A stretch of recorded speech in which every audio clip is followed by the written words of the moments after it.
Good morning student.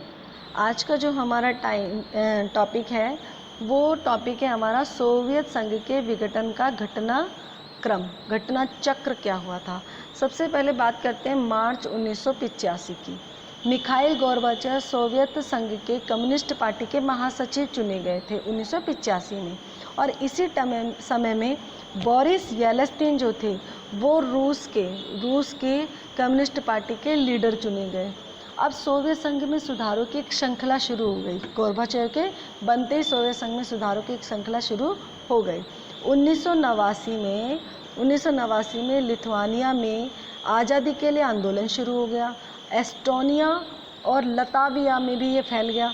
ठीक है, अक्टूबर 1989 में ही क्या हुआ कि जो सोवियत संघ है उसने घोषणा कर दी कि वार्सा समझौते, वार्सा पैक्ट के तहत जो देश सोवियत खेमे में जुड़े थे वो अपना भविष्य तय करने के लिए अब स्वतंत्र हो गए हैं। और 1989 में यूरोप की जो बर्लिन की जो दीवार थी उसको भी गिरा दिया था। ठीक है, 1989 में बर्लिन की दीवार गिरी। अब बात करेंगे फरवरी 1990 की। गोर्बाचेव ने सोवियत संघ की जो संसद थी उसका नाम था ड्यूमा। उस संसद का नाम क्या था? ड्यूमा था। उस ड्यूमा के लिए बहुदलीय राजनीति की शुरुआत की कि पहले तो सोवियत संघ में एक ही, वहाँ की जो संसद थी ड्यूमा, वहाँ पर एक ही पार्टी थी, वो थी कम्युनिस्ट पार्टी, जो कि 72 वर्षों से शासन कर रही थी, और अब उसका एकाधिकार अब उन्होंने समाप्त कर दिया और अब उन्होंने मल्टी पार्टी सिस्टम चालू कर दिया कि अब तो मल्टी पार्टी सिस्टम शुरू हो गया, बहुदलीय व्यवस्था शुरू हो गई। 19 जून 1990 की बात करते हैं। रूसी संसद ने सोवियत संघ के रूसी जो संसद थी उसने सोवियत संघ में अपनी स्वतंत्रता की घोषणा कर दी। रूस जो कि सोवियत संघ में एक बड़ा राष्ट्र था, लीडर राष्ट्र था, एक तरह से मॉनिटर राष्ट्र था, उसने कहा कि अब उसको भी सोवियत संघ के साथ नहीं रहना और 1990 में उससे अलग होने की घोषणा कर दी। बात करते हैं जून 1991 की। मार्च 1990 की। लिथुआनिया स्वतंत्रता की घोषणा करने वाला पहला सोवियत गणराज्य बना। क्वेश्चन आपके सामने आ जाएगा कि जो पहला जो राष्ट्र है वो कौन सा राष्ट्र है सोवियत संघ से अलग होने वाला, तो वो लिथुआनिया है।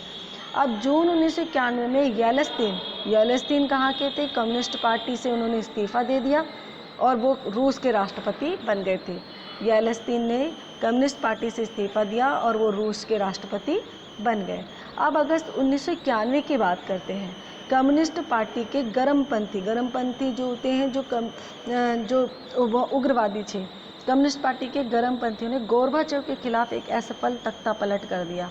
देखो, गर्मपंथी जो नेता थे वो नहीं चाहते थे कि गोर्बाचेव सुधार करें, इसलिए उन्होंने गोर्बाचेव के तख्ता पलट करने की बात सोची और कर दिया। ठीक है, इस तरह से सितंबर 1991 की बात करते हैं।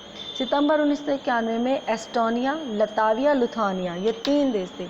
एस्टोनिया, लताविया, लिथुआनिया, तीनों बाल्टिक गणराज्य संयुक्त राष्ट्र संघ के सदस्य बन गए। इंपॉर्टेंट बात थी, यूएनओ के सदस्य बन गए। मार्च 2004 में उत्तरी अटलांटिक संधि मतलब नाटो।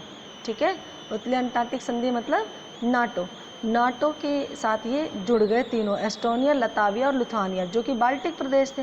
अब वो 1949 में जो उत्तरी अटलांटिक संधि अमेरिका ने सैनिक संधि करी थी नाटो, उसके साथ वो जुड़ गए 2004 में, यानी कि वो पूंजीवाद की ओर अग्रसर हो गए। अब बात करते हैं 1991 की। रूस,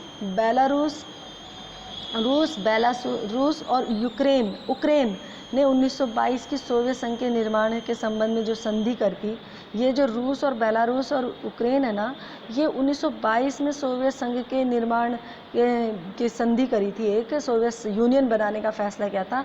उस देशों के साथ स्वतंत्र राष्ट्र का बनाया था, मिल गए थे। अब इन्होंने क्या किया, बेलारूस और यूक्रेन ने 1922 की सोवियत संघ के निर्माण के संबंध में संधि को समाप्त करने का फैसला कर दिया कि अब उसके साथ वो जुड़ करके नहीं रहेंगे और अपने आप को स्वतंत्र राष्ट्रकुल बनाएंगे। इसमें Armenia, Azerbaijan, Moldova, Kazakhstan, Kyrgyzstan, Tajikistan, Turkmenistan, Uzbekistan भी राष्ट्रकुल में शामिल हो गए। जॉर्जिया 1993 में राष्ट्रकुल का सदस्य बना। क्वेश्चन 1 नंबर का ये आ जाता है कि ये जो जॉर्जिया है वो राष्ट्रकुल का सदस्य कब बना, वो 1993 में बना। संयुक्त राष्ट्र संघ में सोवियत संघ की जो सीट थी वो किसको मिल गई, रूस को मिल गई। अब 1991 में गोर्बाचेव ने 25 दिसंबर, ये 25 है बच्चों, 25 दिसंबर 1991 में गोर्बाचेव ने सोवियत संघ के राष्ट्रपति पद से क्या दे दिया, इस्तीफा दे दिया। सोवियत संघ का अंत हो गया। ठीक है, सोवियत संघ का ये जो घटनाक्रम है ये आपको याद करना है, यहाँ से ऑब्जेक्टिव क्वेश्चन आपके आते हैं। Okay, good morning, okay student, thank you.